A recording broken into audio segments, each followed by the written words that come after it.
Hey, thanks for checking out my channel. If this is your first time here, and if it's not, that means you're returning and you're a subscriber, and I love you. My name is John Stark from MacMovieGuy.com, and this is my review of The Rings of Power, Season 1, Episode 5. Yeah, I'm a week behind. I do one episode a week, and they drop 2 episodes on the same day. What are you gonna do, you know? So...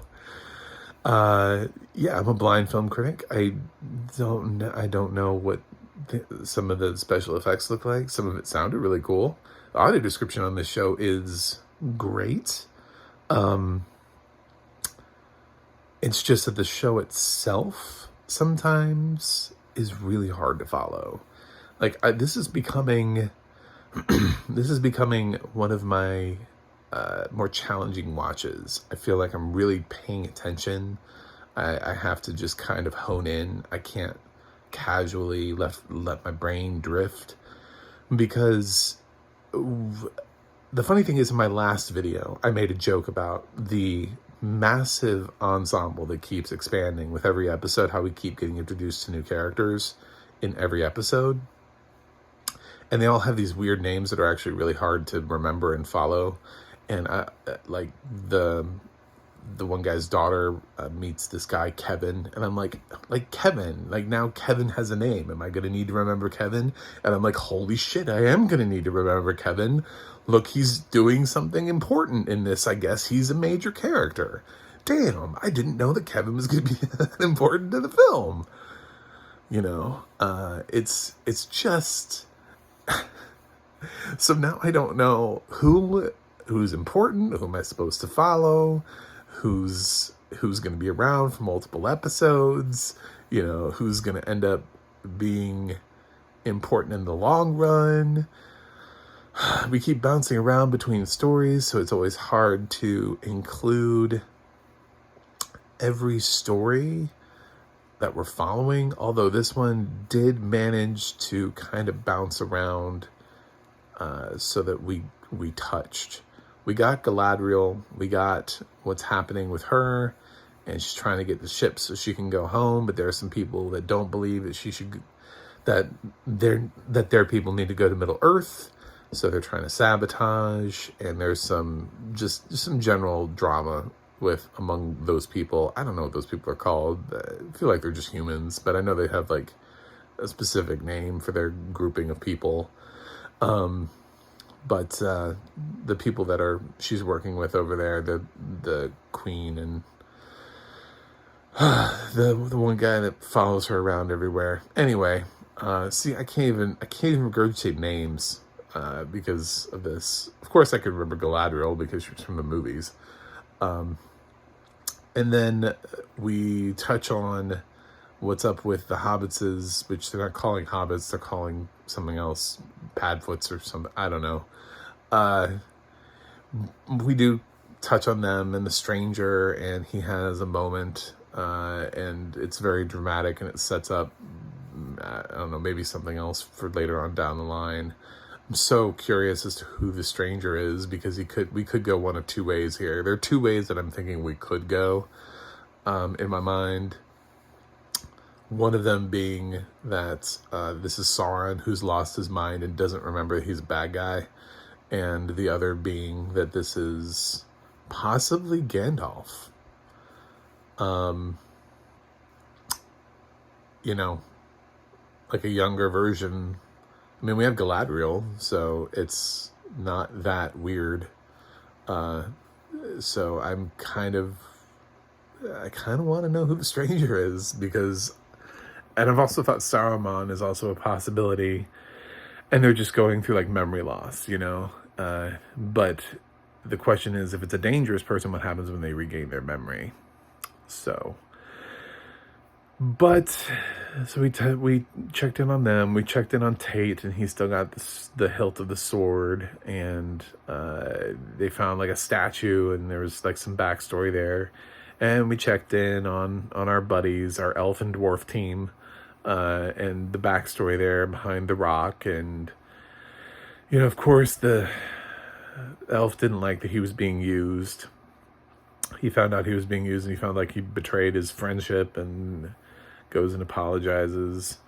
So that's kind of, I mean, we did kind of go about and somehow manage most, if not all, of the characters, the major plot lines in the same episode. Usually we've been dropping one of them. They've only been able to touch on 3 in one episode. But here they kind of showed us all 4 groups, all 4 main story group plot lines at the same time. So it was interesting. But it does remind me that this cast keeps getting larger and larger. I did really like the Hobbit song, by the way, when the Hobbit started singing. I know that's a weird thing to like, but reading the Lord of the Rings books, if you ever do, you'll notice that there are a lot of songs in them. A lot of times where they just start singing in the book. And I felt like that's a nice touch to throw in here, is to remember that what Tolkien had were a lot of songs. He had them singing all the time in the books. So why wouldn't they be? It's one of the things that the film is kind of missing out on, were all of the opportunities to sing. So it's great that already in episode 5, they had a moment where one of the groups got to sing. I thought that was cool. This episode had some great moments. I love the fighting of the wolves. I'm sure that boat explosion looks super dope. Yeah, it has some moments. I'm really liking the dwarf character. I thought I could remember his name. No, I can't. There's too many damn characters, and that's my biggest problem, is that at the same time, I'm also watching, not like literally the same time, but this show is running at the same time as the House of the Dragon. And I feel like I can name more characters in that show than I can in this show. And those people don't always have easy names to remember. Like Viserys is not really a name based in reality. I don't know somebody named Viserys, but I can remember the name because the show focuses, even though it has an expansive feel to it, it doesn't feel the need to introduce me to 1,000 characters. Now, this last episode just did that, where we did a time jump and suddenly there were like 1,000 new kids. But it, in general, has not been doing that. So previously, until we did another time jump and suddenly everybody's been making babies. So as long as we don't keep time jumping and making more babies, we should be fine. But yeah, this one just has so many characters. I'm having such a hard time 5 episodes in just remembering who the fuck everybody is. I can't remember any of their names.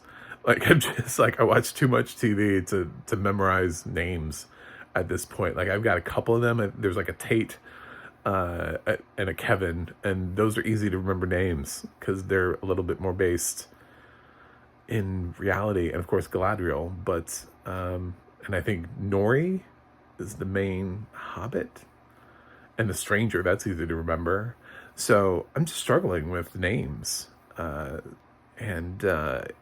remembering who did what in the previous episode, because I don't have facial recognition. So when I don't remember somebody's name, I don't remember, were they in the last episode? What happened with them in the last episode? So it's kind of affecting my ability to enjoy the show as a blind person, to be totally honest.